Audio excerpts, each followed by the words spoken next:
Hello everyone, welcome back to another session of class 9th. Now, so how are you all? क्या कर रहे हैं आप लोग, कैसे हैं? एंड आपको आज पता चल गया होगा कि आज की क्लास में हमारा जो टॉपिक है वो क्या है. ठीक है, तो चलिए शो सम जोश इन दी चैट बॉक्स एंड उसी के बाद हम जो है हमारी आज की क्लास को शुरू करेंगे. ठीक है, स्टार्ट करें बच्चों. यस तो स्टार्ट करते हैं जल्दी से, लेकिन उसके पहले जल्दी से बताइए कौन कौन है यहाँ पर चैट बॉक्स में. Yes, hi Robert, hi Dhairya, how are you? Good afternoon, good afternoon. Hello. Yes.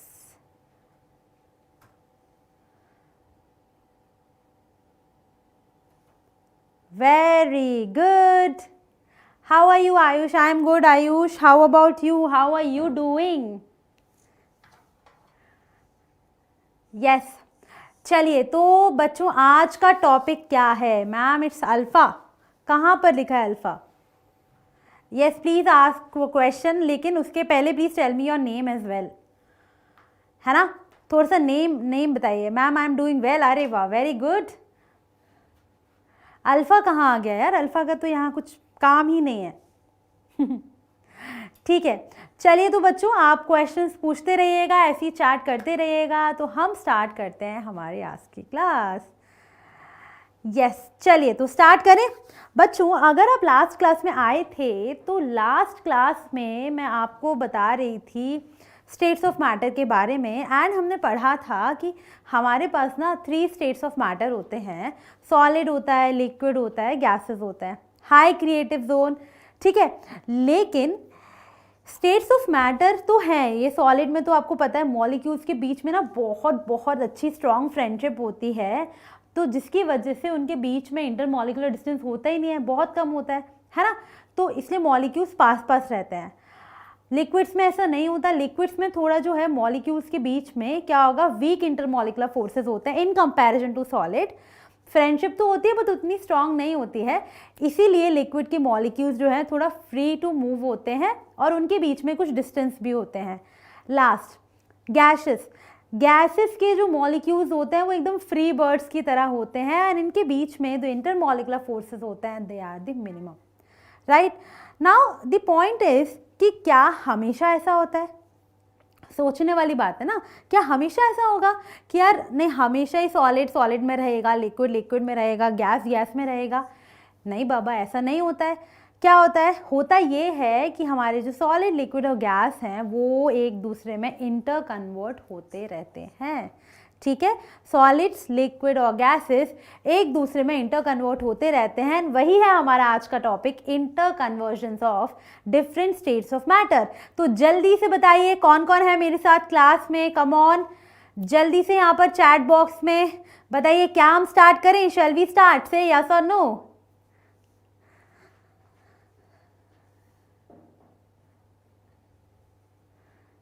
Yes और नो?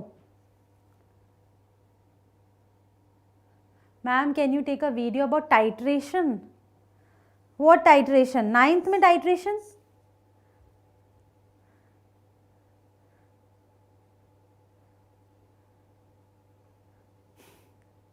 यस.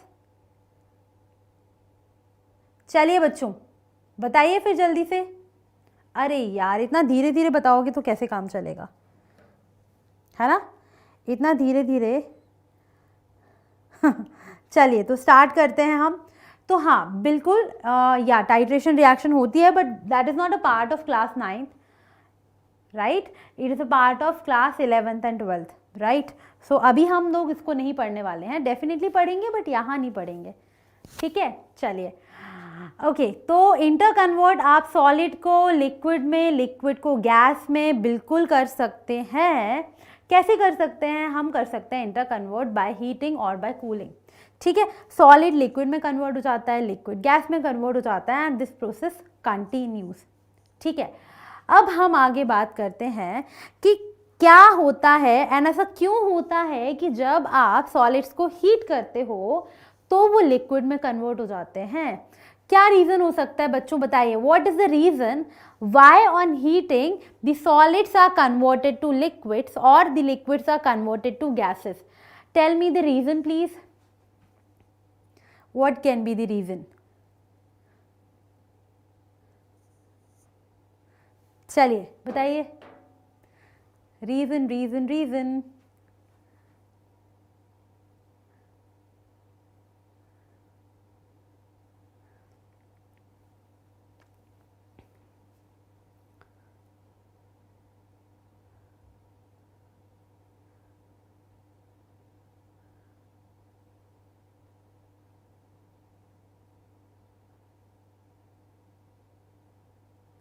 यस, चलिए जल्दी से. अरे बाबा बहुत इजी है, पता है, बहुत बहुत बहुत ज़्यादा इजी है. तो मैं आपको बता देती हूँ क्यों होता है, कैसे होता है. राइट, चलिए. तो ये तो हमें पता है कि सॉलिड से लिक्विड, लिक्विड से गैस, एंड ये चलता रहता है. राइट, अब ये होगा कैसे होगा वो हम एक बार देखते हैं. सबसे पहले हम बात करेंगे इफेक्ट ऑफ टेम्परेचर चेंज, कि जब आप टेम्परेचर चेंज करते हो तो क्या होता है. The space between the particles increases when heating and then they change their state. Okay, very good. Okay, so Suhas has given me one answer. See what happens when we are giving increasing temperature. When we are increasing temperature, we are giving energy to the molecules. ठीक है. First हम बात करते हैं यहाँ पर solid to liquid conversion की. पहले तो sorry, तो solid टू लिक्विड. अब आप इसमें ना यहाँ देखिएगा, जैसे मान लीजिए मेरे पास है एक कंटेनर जिसमें है हमारे पास सॉलिड्स. अब जो सॉलिड्स के मॉलिक्यूल्स हैं ना वो बहुत पास पास होते हैं. पता है ना आप लोगों को, सॉलिड्स के जो मॉलिक्यूल्स होते हैं वो कॉम्पैक्टली पैक्ड होते हैं, बहुत बहुत पास पास होते हैं. राइट, सॉलिड्स के जो मॉलिक्यूल्स होते हैं वो बहुत पास पास होते हैं. तो जैसे ही आप इनको हीट करते हो, मतलब आप इनको दे रहे हैं एनर्जी. ठीक है, अगर हम इनको दे रहे हैं एनर्जी तो क्या होगा, मॉलिक्यूल्स क्या करेंगे, वाइब्रेट करेंगे. ऐसे ऐसे ऐसे ऐसे ऐसे ऐसे ऐसे ऐसे ऐसे वाइब्रेट करेंगे, है ना, क्योंकि उनके पास ज़्यादा स्पेस तो है नहीं घूमने के लिए, तो वो ना इधर जा सकते हैं ना इधर जा सकते हैं. वो क्या करेंगे, एक जगह वाइब्रेट करते रहेंगे. बट आप उनको और एनर्जी देते जा रहे हो तो क्या होगा, बीच के जो स्ट्रॉन्ग बॉन्ड थे ना वो धीरे धीरे धीरे धीरे ब्रेक होने लगेंगे. ठीक है, अब क्या होगा, जिसकी वजह से वो क्या करेंगे, अपनी जो फिक्स्ड पोजीशन है उसको लीव कर लेंगे और थोड़ा सा दूर हो जाएंगे एक दूसरे से. और अल्टीमेटली एक ऐसा पॉइंट ऑफ टाइम आएगा जिसके उसके इंटरमॉलिकुलर फोर्सेस इतने वीक हो जाएंगे कि जो सॉलिड है वो लिक्विड में कन्वर्ट हो जाएगा. तो होता ये है कि जैसे आप टेम्परेचर बढ़ाते हैं तो जो वाइब्रेशंस होते हैं सॉलिड पार्टिकल्स के वो बढ़ जाते हैं, एंड जो आप हीट दे रहे होते हो उससे जो इनके बीच के फोर्सेस ऑफ अट्रैक्शन हैं वो क्या हो जाते हैं, हीट देने से फोर्स ऑफ अट्रैक्शन वीक होते जाते हैं. अपनी फिक्स्ड पोजीशन को छोड़ के धीरे धीरे मूव करना शुरू कर देते हैं और एक पॉइंट आता है जिस पे हमारा जो सॉलिड है वो लिक्विड में कन्वर्ट हो जाता है. ठीक है, क्या बात आपको समझ में आई है या नहीं आ रही है, बताइए जल्दी से बताइएगा. क्या बात समझ में आई, क्यों सॉलिड लिक्विड में कन्वर्ट होता है? Anyone having any doubt? Yes, tell me in the chat box please.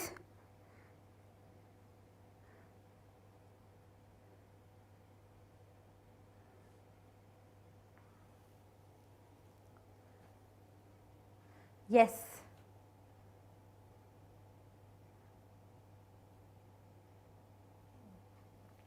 Clear. चलिए, तो ये बात सबको समझ में आई कि टेम्परेचर बढ़ाने पे क्यों हमारे जो सॉलिड्स हैं वो लिक्विड में कन्वर्ट हो जाते हैं. ठीक है, चलिए, तो बच्चों को ये बात समझ में आ गई है. चलिए बच्चों आगे बढ़ते हैं. अब बात करते हैं कि जब सॉलिड से लिक्विड कन्वर्ट होना शुरू हो गया तो जिस टेम्परेचर पे ऐसा होता है उसको हम बोलते हैं melting point. The minimum temperature जिस पे हमारा जो सॉलिड है वो मेल्ट होता है और लिक्विड बनाता है, ठीक है, मेल्ट होके लिक्विड बनाता है, उस टेम्परेचर को हम बोलते हैं मेल्टिंग पॉइंट, ठीक है। और उस टाइम एक पर्टिकुलर एटमॉस्फेरिक प्रेशर होगा जो कि क्या है, एटमॉस्फेयर का प्रेशर है, उसको हम बोलते हैं मेल्टिंग पॉइंट। ठीक, समझ में आई बात, है ना। अब बात आई कि अगर आपको पता करना है कि किसी भी सब्सटेंस का मेल्टिंग पॉइंट ज़्यादा है या नहीं है, राइट, या फिर किस सब्सटेंस का मेल्टिंग पॉइंट ज़्यादा होता है, जिनके इंटरमॉलिकुलर फोर्सेस स्ट्रांग होते हैं, है ना। अगर इंटरमॉलिकुलर फोर्सेस स्ट्रांग होंगे तो आप बोल सकते हो कि मेल्टिंग पॉइंट भी क्या होगा, ज़्यादा होगा, है कि नहीं, है ना, होगा। तो मेल्टिंग पॉइंट जो है वो एक्चुअली बताता है strength of forces of attractions और स्ट्रेंथ ऑफ इंटरमॉलिकुलर फोर्सेस। मतलब अगर हमारे सॉलिड पार्टिकल्स की फ्रेंडशिप बहुत स्ट्रांग होगी, मतलब आपको उनके बॉन्ड्स को ब्रेक करने के लिए ज़्यादा एनर्जी देनी पड़ेगी। अगर ज़्यादा एनर्जी देनी पड़ेगी तो कहने का मतलब क्या है, अगर आप ज़्यादा एनर्जी देंगे इसका मतलब है मेल्टिंग पॉइंट की वैल्यू क्या हो जाएगी, बढ़ जाएगी, राइट। तो आप कभी भी बोल सकते हो कि मेल्टिंग पॉइंट जितना ज़्यादा होता है उतने ही ज़्यादा फोर्सेस ऑफ अट्रैक्शन होते हैं, या फिर उल्टा कि अगर फोर्स ऑफ अट्रैक्शन ज़्यादा है तो मेल्टिंग पॉइंट भी ज़्यादा होगा, ठीक है।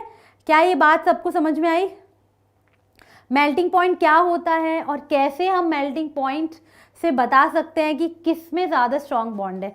मान लीजिए अगर मेरे पास दो सॉलिड्स हैं A and B, right, A and B का आपको मेल्टिंग पॉइंट गिवन है, एक का है 1000 केल्विन एंड दूसरे का लेट्स से गिवन है 1200 केल्विन। आपसे पूछा गया which has strong force, which has strong force या विच हैज स्ट्रॉन्गर फोर्स, ए और बी। बताइए क्या होगा इसका आंसर, जल्दी से बताइए आंसर क्या होगा। हाँ जी, देखते हैं कौन इसका सही आंसर देता है।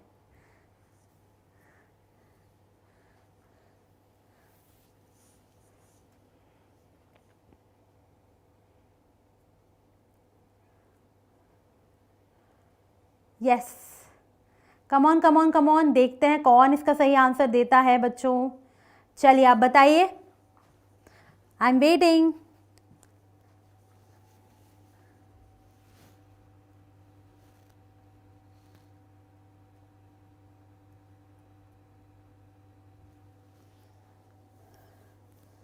यस, ए और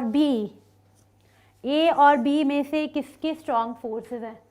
कविता ma'am, schedule, what schedule Kavita, schedule for what. हाँ जी, अरे बाबा ये तो बहुत इजी क्वेश्चन था बच्चों, आपको अभी तक तो बता देना चाहिए था। यस, कम ऑन टेल मी।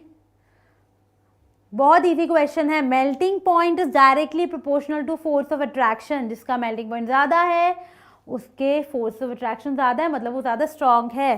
तो आंसर क्या हो जाएगा, आंसर हो जाएगा बी। ठीक है, आंसर क्या हो जाएगा, B, correct, very good, right. So answer is B, because B का मेल्टिंग पॉइंट ज़्यादा है। जिसका मेल्टिंग पॉइंट ज़्यादा होगा that will have more and strong intermolecular force of attraction. ठीक है, वेरी गुड। नेक्स्ट, अब होता क्या है, जैसे आप मॉलिक्यूल को हीट दे रहे हो, सब्सटेंस को हीट दे रहे हैं, जैसी मेल्टिंग शुरू होती है टेम्परेचर जो है वो कांस्टेंट हो जाता है। बिल्कुल, अगर आप थर्मामीटर से चेक करोगे ना तो मेल्टिंग पॉइंट के बाद जो टेम्परेचर है वो कांस्टेंट हो जाता है, ऑल्दो आप हीट तो देते जा रहे हो। लॉजिक क्या है इसके पीछे का, लॉजिक सिंपल है कि जो भी आप हीट सप्लाई कर रहे हो ना वो कहाँ जा रही है, वो जा रही है बाकी मॉलिक्यूल्स को सॉलिड से लिक्विड कन्वर्ट करने के लिए। तो होता ये है कि जब मेल्टिंग पॉइंट पहुंच जाता है सो टेम्परेचर जो है हमारा वो स्टक हो जाता है even after supplying more amount of heat. So where is this heat going, कहाँ जाके छुप गई है हीट, दे तो रहे हो आप लेकिन टेम्परेचर तो डिटेक्ट हो ही नहीं रहा है, बढ़ ही नहीं रहा है ना, थर्मामीटर पे तो आ ही नहीं रहा है।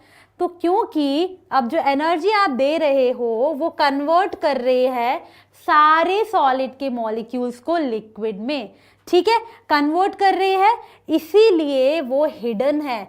आप थर्मामीटर पे उसका चेंज नहीं देख पा रहे हो, वो चेंज नहीं देख पा रहे हो, हिडन है, ठीक है।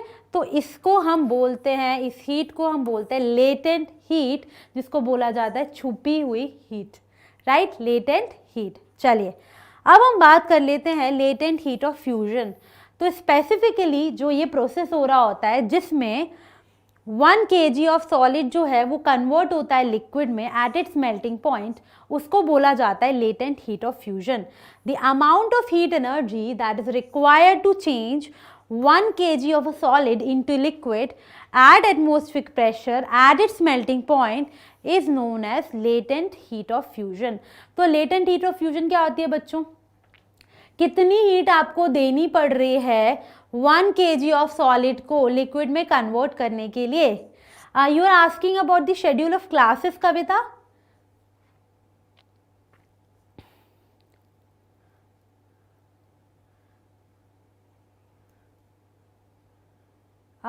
Is it which schedule are you asking? Please clarify।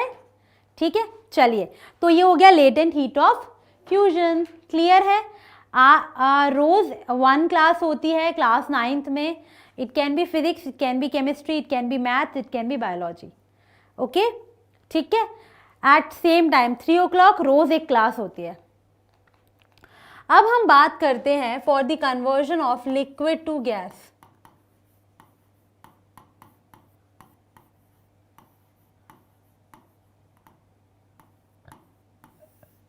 ठीक है कि about the time every day the classes are taking place at 3 o'clock every day 3 बजे क्लास 9 का क्लास होता है। Please share it with your friends, right, and if you think यार समझ में आ रहा है, पढ़ाई अच्छे से हो पा रही है, तो बिल्कुल अपने फ्रेंड्स को भी बताइए, शेयर करिए, लाइक करिए सेशन को, ठीक है। तो रोज 3 बजे क्लास होती है for class 9 and 10 o'clock the class is for class 10th। 10 o'clock क्या बोल रही हूँ ma'am, 4 o'clock class is for class 10th, right, ठीक है। तो बिल्कुल, क्या आपको मजा आ रहा है? ठीक है, चलिए बिल्कुल। अब हम बात करते हैं लिक्विड टू गैस। अरे यार ये क्या हो गया, जैसे ही हमारा सॉलिड टू लिक्विड हो रहा था वैसे लिक्विड टू गैस हो रहा है ना। कैसे हो रहा है बच्चों, देख लेते हैं जरा। अगर आप टेम्परेचर बढ़ाते हैं तो सेम, अभी लिक्विड के मॉलिक्यूल्स कैसे होते हैं? लिक्विड के मॉलिक्यूल्स कंपैरेटिवली थोड़ा दूर दूर होते हैं, ठीक है। अब आप इनको एनर्जी दे रहे हो, तो जैसी एनर्जी मिलती है वैसे क्या करेंगे, भागना शुरू करेंगे, है ना। और ये भागना शुरू करेंगे मतलब धीरे धीरे इनके बीच के जो इंटरमॉलिकुलर फोर्सेस हैं वो क्या हो जाएंगे, कम। अगर इंटरमॉलिकुलर फोर्सेस जो हैं वो वीक हो जाएंगे, इसका मतलब क्या है, एक पॉइंट ऑफ टाइम आएगा जिसमें इनके बीच के इंटरमॉलिकुलर फोर्सेस बहुत कम हो जाएंगे और जो लिक्विड का मॉलिक्यूल है वो किस में कन्वर्ट हो जाएगा, गैस में, ठीक है। तो जिस टेम्परेचर पे ऐसा होता है कि पहला लिक्विड का मॉलिक्यूल जो है वो गैस में कन्वर्ट हो गया है, इसको हम क्या बोलते हैं बच्चों, इसको हम बोलते हैं बॉइलिंग पॉइंट। क्या ये बात क्लियर हुई? इसको क्या बोला जाता है, इसको बोला जाता है बॉइलिंग पॉइंट। तो जब भी हमारा लिक्विड कन्वर्ट होता है गैस में, ठीक है, the temperature at which the liquid starts boiling at atmospheric pressure, इसको बोलते हैं हम उसका बॉइलिंग पॉइंट, ठीक है। बॉइलिंग जो है वो बल्क फिनोमेना है। इसका मतलब क्या होता है बच्चों, देखो सिंपल सा फंडा है, बल्क मतलब कोई चीज़ जो सारे मॉलिक्यूल के साथ हो रही है, ऐसा नहीं है सिर्फ एक मॉलिक्यूल के साथ हुई बाकियों के साथ नहीं हुई। तो सिंपल फंडा होता है कि जब आप हीट करते हो तो मॉलिक्यूल्स जो हैं वो लिक्विड में से गैस में कन्वर्ट हो जाते हैं। अब जब वो गैस में कन्वर्ट हो रहे हैं बच्चों, तो ऐसा नहीं है कि एक मॉलिक्यूल ही गैस में कन्वर्ट हुआ है, एक छोटा सा पार्टिकल, सारे पार्टिकल जो हैं वो गैस में कन्वर्ट हो जाएंगे, ठीक है। तो ऐसा नहीं होगा कि एक मॉलिक्यूल था लिक्विड का, एक सेकेंड मैं फिर से बना देती हूँ, ये लिक्विड के मॉलिक्यूल्स हैं ऐसे, ठीक है। तो जब ये गैस में कन्वर्ट होंगे और ये थोड़ा दूर दूर हो जाएंगे, इनके इंटरमॉलिकुलर डिस्टेंसेस हैं वो बढ़ जाएंगे, ठीक है, तो इसमें क्या होगा, ऐसा नहीं है सिर्फ एक मॉलिक्यूल ही कन्वर्ट हो रहा है, सारे हो जाएंगे। ठीक है, तो इसलिए बोलते हैं कि बल्क फिनोमेना मतलब जितने भी मॉलिक्यूल्स, छोटे छोटे पार्टिकल्स होंगे कंटेनर में, सब कन्वर्ट हो जाएंगे। ठीक है बच्चों, उसके बाद particles from the bulk of the liquid gain enough energy to change into the vapour state. तो होगा क्या, पूरे जो मॉलिक्यूल्स हैं उनको आप क्या करेंगे, उनको सफिशिएंट एनर्जी मिलेगी और वो किस में कन्वर्ट हो जाएंगे, वो कन्वर्ट हो जाएंगे वेपर स्टेट में। ठीक है, राइट। तो ये हो गया बॉइलिंग पॉइंट। अब हम देख लेते हैं, जब हमारा बॉइलिंग पॉइंट रीच होता है तो जो टेम्परेचर है वो स्टक हो जाता है। ठीक है, इवन आफ्टर सप्लाइंग हीट। क्यों होता है बच्चों, वही वाला फंडा कि जो भी आप एक्स्ट्रा एनर्जी दे रहे हो वो अब सारे लिक्विड मॉलिक्यूल्स को वेपर में कन्वर्ट करने में यूज हो जाती है, इसीलिए उसका जो इफेक्ट है आप टेम्परेचर चेंज के अकॉर्डिंग नहीं देख पाते हैं। ठीक है, तो यहाँ पर इसको हम बोलते हैं लेटेंट हीट ऑफ वेपराइजेशन। तो लेटेंट हीट ऑफ वेपराइजेशन क्या होती है, जितनी हीट एनर्जी आप दे रहे हो to convert 1 kg of liquid into a gas is known as latent heat of vaporization। तो जब हम 1 kg of liquid को 1 kg of gas में कन्वर्ट करते हैं, इसके लिए हम जितनी भी हीट देते हैं उसको हम बोलते हैं latent heat of vaporization। ठीक है, क्या ये बात समझ में आई? Say yes or no. Anyone having any doubt? If you like the session, please hit the like button.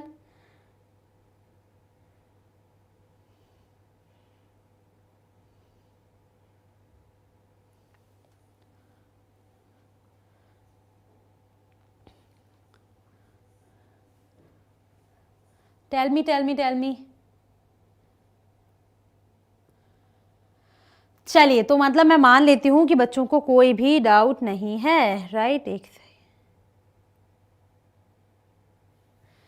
Start करें, आगे बढ़े। चलिए, तो हमने ये देख लिया है कि जब हम हीट करते हैं तो इसको इसमें कन्वर्ट कर देंगे एंड इसको इसमें कन्वर्ट कर सकते हैं, पॉसिबल है। ठीक है, टेम्परेचर कम करोगे तो रिवर्स हो जाएगा। अब हम बात करते हैं इफेक्ट ऑफ प्रेशर। तो बच्चों, जैसा कि एक तो हमने टेम्परेचर का इफेक्ट देख लिया कि आप टेम्परेचर चेंज करते हैं और इंटर कन्वर्जन होने लगता है, but what about this one, what about pressure change?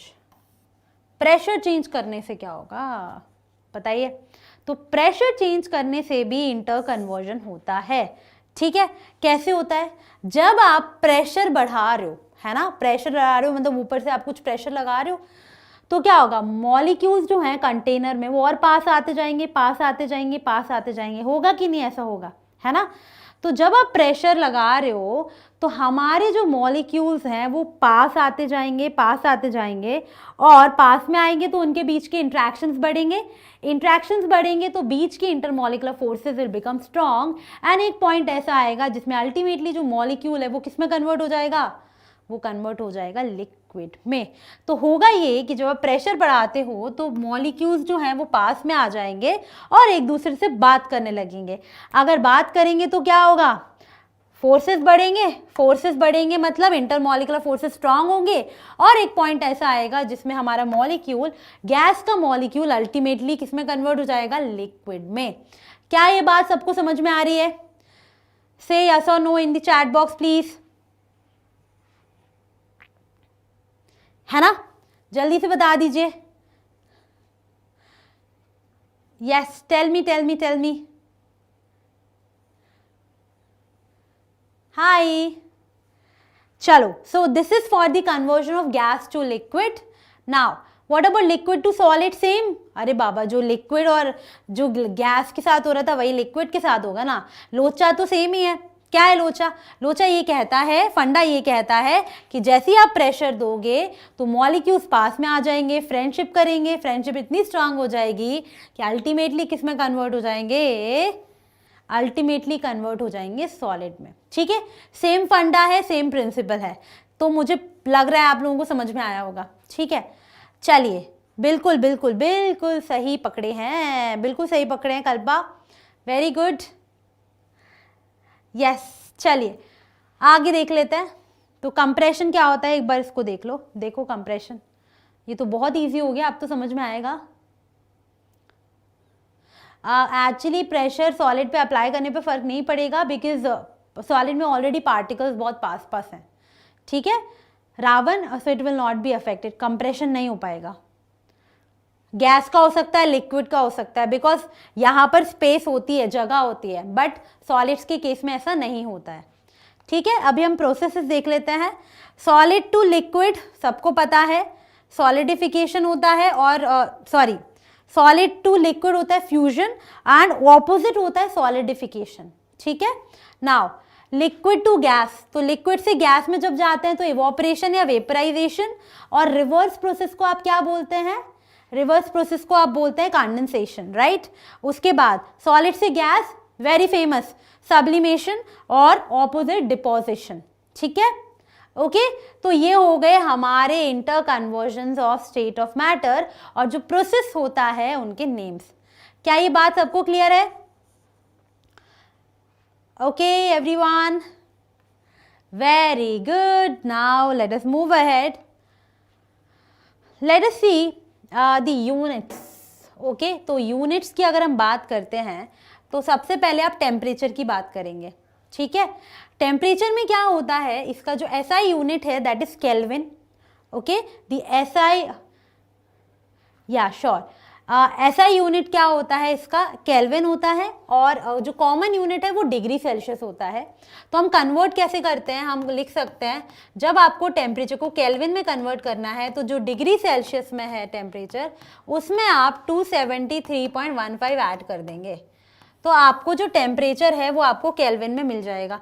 अब आप बोलो कि मैम कन्वर्ट करना ही क्यों है? बच्चों please wait, Kalpa please wait, don't worry, okay, I will answer that now.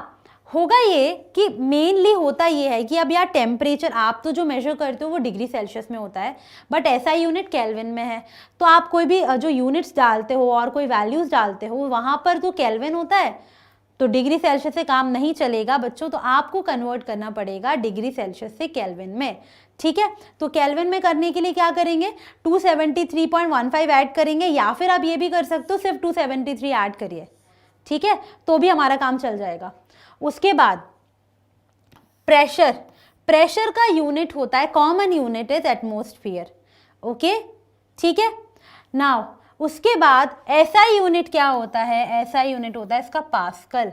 तो जो कॉमन यूनिट है अगेन एटमॉस्फेयर होता है जिसमें हम मेजर करते हैं, बट एसआई यूनिट ना पास्कल बना रखा है, तो इसलिए रिलेशन क्या होता है भैया, रिलेशन होता है 1 ATM is equal to 1.01 into 10⁵ pascal, ठीक है। ये होता है एटीएम और पास्कल का रिलेशन, तो अगर एटीएम में होगा आप पास्कल में अकॉर्डिंगली कन्वर्ट कर सकते हैं, ठीक है। उसके बाद क्या होगा, इसके बाद हाँ, he was a scientist whose name was Pascal. There are other units of pressure as well. क्या हो सकते हैं अदर यूनिट्स, अदर यूनिट्स है जैसे बार, ठीक है, टॉर, mm मर्क्यूरी, mmHg बोलते हैं इसको, ठीक है। तो ये कुछ अदर कॉमन यूनिट्स हैं प्रेशर के। तो अगर आप देखेंगे कभी, ठीक है, जैसे कई बार लिखा होता है डैश बार और डैश टॉर, तो ये सब क्या होते हैं, ये सब प्रेशर के यूनिट्स होते हैं। अल्टीमेटली वही है ना, डिफरेंट कंट्रीज में रिसर्च चल रही होती है, किसी में किसी यूनिट में निकाल दिया, किसी साइंटिस्ट ने दूसरे यूनिट में निकाल दिया, किसी में लड़ाई नहीं होनी चाहिए, ठीक है। यस, PSI भी होता है, वेरी गुड, है ना, PSI भी एक यूनिट होता है। तो ये डिफरेंट यूनिट्स होते हैं, ठीक है। चलिए, तो क्या ये बात सबको समझ में आ गई? ये हैं कुछ इंटर कन्वर्जन्स। ओहो, ये तो आंसर ही मिल गया, बाप रे, कैसे हो गया। Liquids can be converted to gas by, तो आई थिंक थोड़ा सा ये गड़बड़ हो गया, कोई बात नहीं, चलो। Liquids can be converted to gas by, कैसे कर सकते हो आप? तो लिक्विड को गैस में कन्वर्ट करना है, प्रेशर बढ़ा के नहीं होगा, टेम्परेचर कम करके नहीं होगा, इंक्रीजिंग टेम्परेचर, क्योंकि आप टेम्परेचर बढ़ाएंगे तो लिक्विड मॉलिक्यूल्स किस में कन्वर्ट हो जाएंगे, गैस में कन्वर्ट हो जाएंगे, ठीक है। चलिए, ये तो इजी था, ये तो बच्चों के लिए बहुत इजी हो गया। सॉलिड लिक्विड इंटर कन्वर्जन क्या होता है, लिक्विड सॉलिड, तो ये होता है सॉलिडिफिकेशन, और फ्यूजन, दोनों ही नहीं दिए हुए हैं, किसी में फ्यूजन तो गिवन है पर सॉलिडिफिकेशन नहीं दिया, that is why option D will be the correct answer. इसका आंसर ऑलरेडी दिया हुआ है तो आई थिंक आप देख पा रहे हैं, ठीक है। चलिए उसके बाद हम बात करते हैं, हमारा एक और टॉपिक है, that is the last topic of this chapter I guess, है ना। चैप्टर तो पूरा हो जाएगा उसके बाद, राइट, है ना। तो चैप्टर में लास्ट टॉपिक होता है बच्चों इवोपरेशन। इसके बाद बच्चों हम नेक्स्ट वीक जो हमारी क्लास होगी ना, उसमें हम लोग पढ़ेंगे इससे रिलेटेड क्वेश्चंस, ठीक है। हम क्वेश्चंस करने वाले हैं, ये जो चैप्टर है उसके सारे एनसीईआरटी के सारे क्वेश्चंस हम लोग यहाँ पर करेंगे, राइट।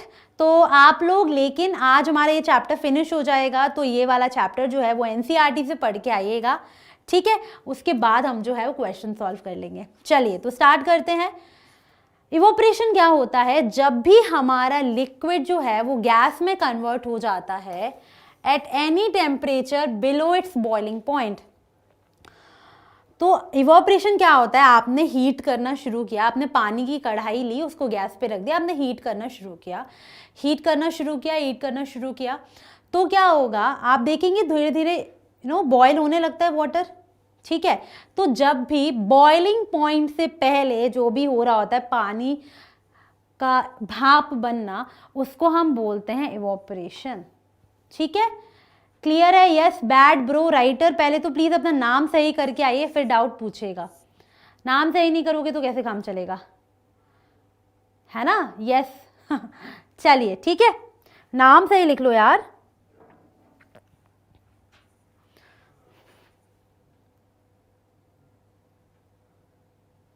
ठीक है नाउ, तो इवोपरेशन तो हो गया। अब हम बात करते हैं फैक्टर्स अफेक्टिंग इवोपरेशन। ये तो आ गए हैं हमारे बादल, और बादल आज क्या संदेशा लेकर आए हैं? बादल ये बोल रहे हैं कि अगर हमारा सरफेस एरिया बढ़ता है तो इससे इवोपरेशन भी बढ़ता है, ठीक है। मतलब अब आपने अगर नोटिस किया होगा, राइट, अगर आपने नोटिस किया होगा, आपने ग्लास ऑफ वाटर रखा है और आपने पानी को फैला दिया, कौन जल्दी इवोपरेट होगा? एक ग्लास में पानी और एक ग्लास में फैला हुआ पानी जो जमीन पे पड़ा हुआ है, तो कौन जल्दी इवोपरेट होगा? जो जमीन पे फैला हुआ है ना। क्योंकि अगर आप एरिया बढ़ा देते हैं, सरफेस एरिया बढ़ा देते हैं, तो इवोपरेशन जल्दी हो जाता है। ऐसा क्यों होता है?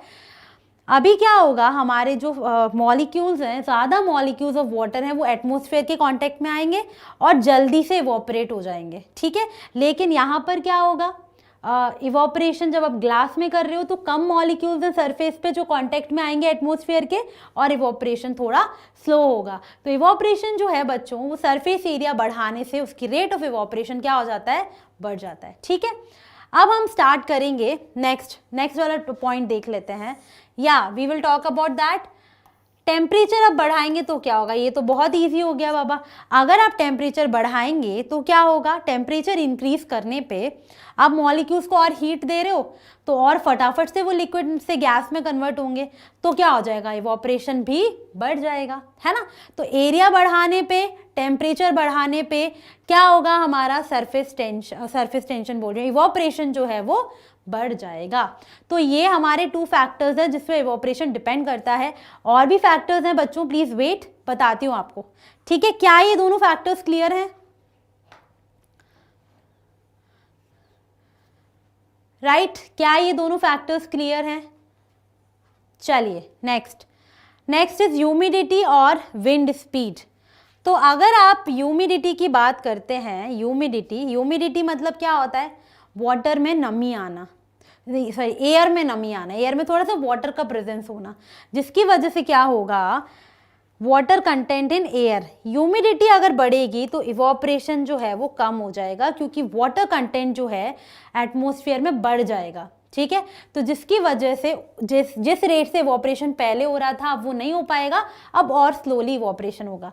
एग्जाम्पल बताऊं, जब धूप होती है तब ज़्यादा अच्छे से कपड़े सूखते हैं, या फिर आप बताओ जब ह्यूमिड मौसम होता है, ह्यूमिड मौसम में क्या कपड़े अच्छे से ड्राई हो पाते हैं? बताइए।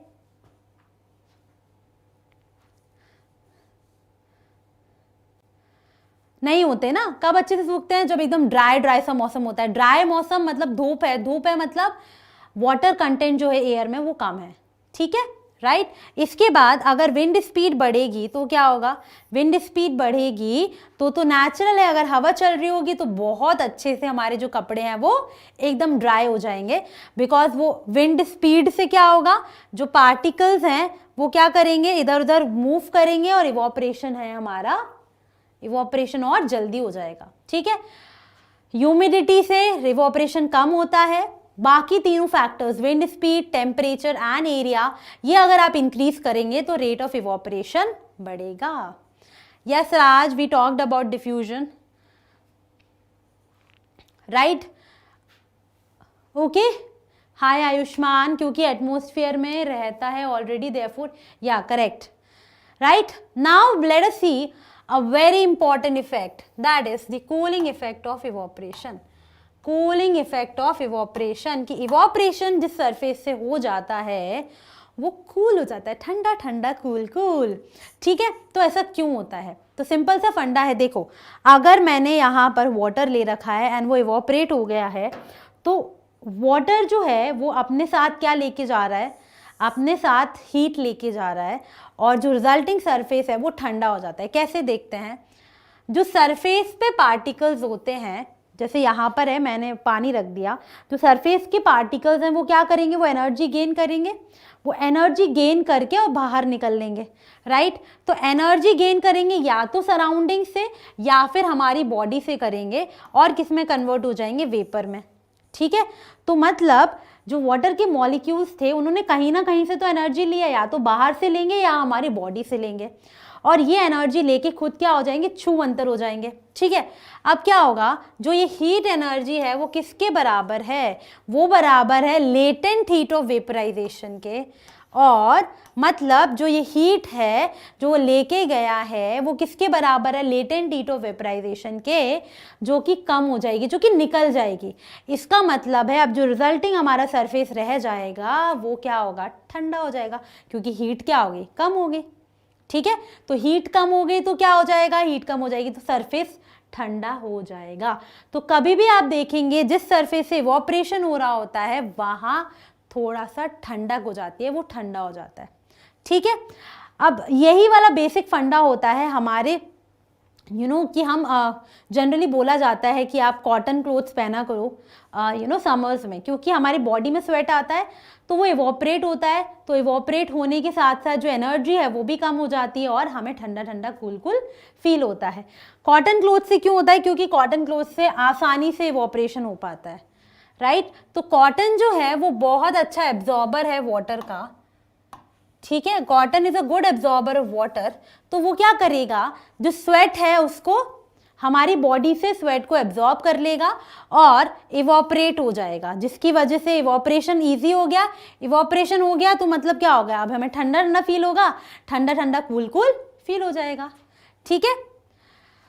अब जो वाटर वेपर है एयर में, वो वाटर के साथ कोल्ड ग्लास ऑफ वाटर के साथ कांटेक्ट में आती है और क्या हो जाती है, वो कन्वर्ट हो जाती है लिक्विड स्टेट में, जिसको हम बोलते हैं वाटर ड्रॉपलेट्स।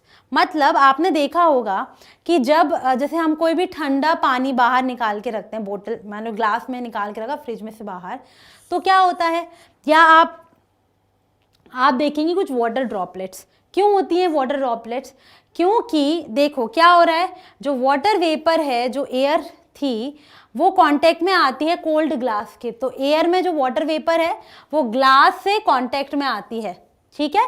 वो ग्लास से कांटेक्ट में आने के बाद क्या होगा, अपनी एनर्जी जो है वो लूज कर देगा, वेपर्स अपनी एनर्जी लूज कर देंगे और किस में कन्वर्ट हो जाएंगे, लिक्विड में, जिसकी वजह से आपको क्या मिलेंगी, यहाँ पर ग्लास के आसपास आपको मिलेंगी वाटर ड्रॉपलेट्स, ठीक है। क्या ये बात क्लियर हुई सबको, राइट। देखो यहाँ पर ऐसे जब ठंडी ठंडी बोतल बाहर निकालते हैं तो ऐसे ड्रॉपलेट्स आ जाती है ना, राइट। चलिए, ओहो अब आ गया आपके लिए नेक्स्ट क्वेश्चन, तो जल्दी से बताइएगा क्वेश्चन क्या है बच्चों।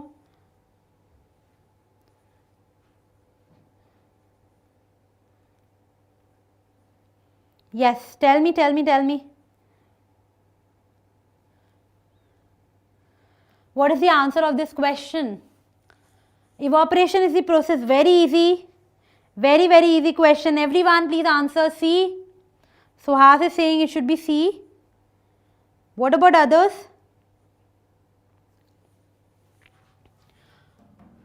So solid to liquid, gas to liquid, it is liquid to gas, right?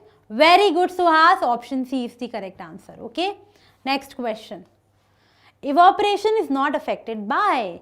Which of these factors does not affect evaporation? क्या लगता है इसका आंसर क्या होगा?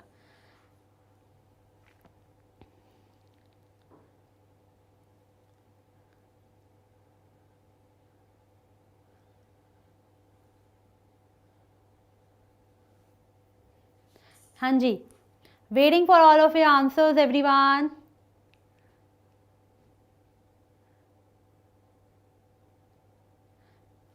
Again C, correct. Temperature, if we increase temperature, increase same here, and humidity, if we increase the humidity, evaporation will decrease. But latent heat will not affect the rate of evaporation. Very good, so the answer is latent heat, right? Next, evaporation results in what? Evaporation results in, क्या होता है evaporation होता है तो?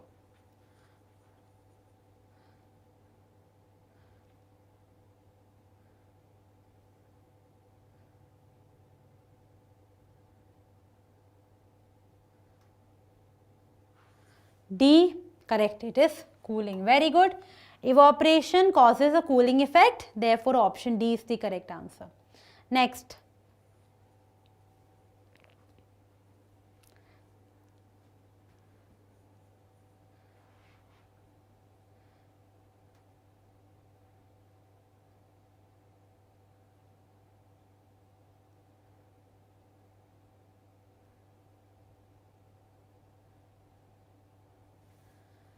Droplets of water around the cold glass of water are, so you can say, are from moisture, are from water, imaginary, are from moisture. Very good, everyone.